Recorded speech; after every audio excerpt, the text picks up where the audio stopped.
Do you guys remember that lawsuit that Lil Rodney filed against P. Diddy just a couple of months ago, in which he accused P. Diddy of trafficking, drug trafficking, violence, and many other things? Well, one of the people named in the lawsuit as a defendant was none other than P. Diddy's chief of staff, Ethiopia habtemariam. She also was one of the executives at Love Records, which is P. Diddy's record label, and she's also been known as Diddy's chief of staff as well. So obviously, she's got a lot of trust built up between herself and P. Diddy. And, you know, a large part of having that level of trust is sharing secrets, right? Well, now it looks like Ethiopia is getting ready to share secrets about Diddy with Lil Rodney in his lawsuit, because according to Make It Make Sense here on YouTube, who managed to access an amendment to the lawsuit, Ethiopia agreed to testify against Diddy. And let's talk about why that is, okay? So once again, shout out to Make It Make Sense, or otherwise known as MIMS here on YouTube, for this information. So on March 23rd, just a few days ago, there was an amendment admitted to the court. And it says, and I quote, "Dear Judge Oatken, I am writing to provide your honor with an update regarding the above referenced matter on behalf of the plaintiff. On March 21st, 2024, plaintiff entered into an agreement with defendant Ethiopia habtemariam under this agreement.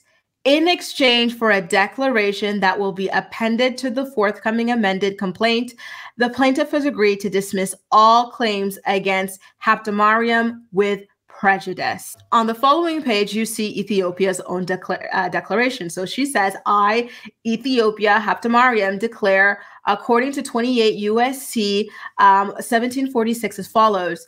I have personal knowledge of the facts set forth herein, which are known by me to be true and correct, and if called upon to testify as a witness, I could and would competently testify thereto."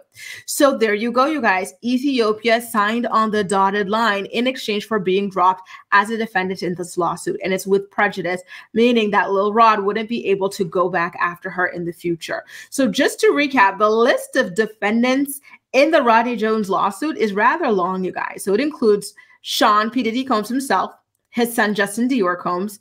Ethiopia was there, but she's no longer a defendant now. If the judge accepts this, right? There's Lucien Charles Grange. Christine, by the way, is the Lucien Charles Grange related to that husband of Sophia Richie's? There's also Christina Coram, Chalice Recording Studios, Love Records, Motown Records, Universal Music Group, Combs Global Enterprises, John and Jane Doe's 1 through 10, ABC Corporation's 1 through 10 as well.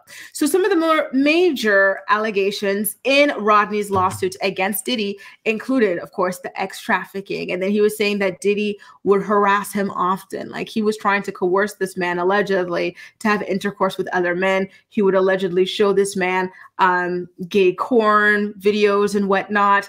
Cuba Gooding Jr. has been roped into this. Apparently, Cuba tried to come on to this man or something like that. And then this man also accused Diddy or his son, one of them.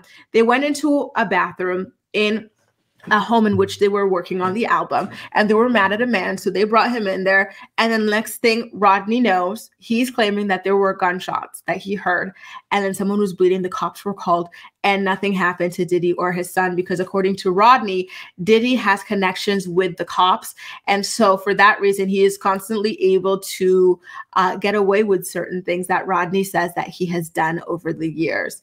So there's a lot going on, and for Ethiopia to now say that she's ready to testify against Diddy, and she was way up there. She was CEO, she was chief of staff, she is everything, chairwoman, everything like that.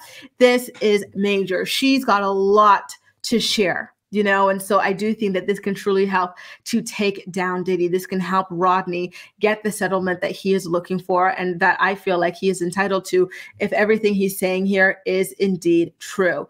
I think he was also talking about, you know, the mule. So a man who's accused of being Diddy's, you know, drug mule in the lawsuit, his name was Brennan something, And he was mentioned in this lawsuit long before the raid, right? And by the way, I did a live stream with some attorneys and my attorney friend, Stephanie from Wine and Chill. Campire was there, and I believe Layla was there as well. So if you want like a full deep dive into that lawsuit, definitely make sure to check out that live. I'll be linking to it.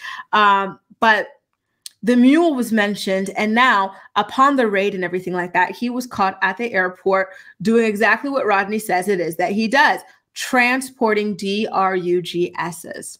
So I think that already gave a lot of credibility to what it is that Lil Rodney is claiming against Diddy.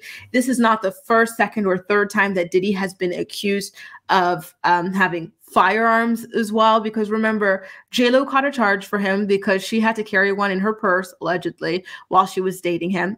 Thankfully, that charge got dropped. There was also Cassie who said that he did that to her.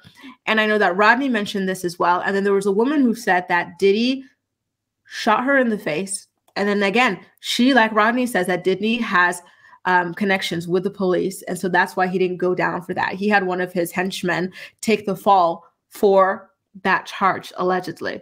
So Ethiopia, I think, is going to be able to testify to a lot of this stuff, given her position within his organizations. It wasn't just one organization, it was several that she was the head of.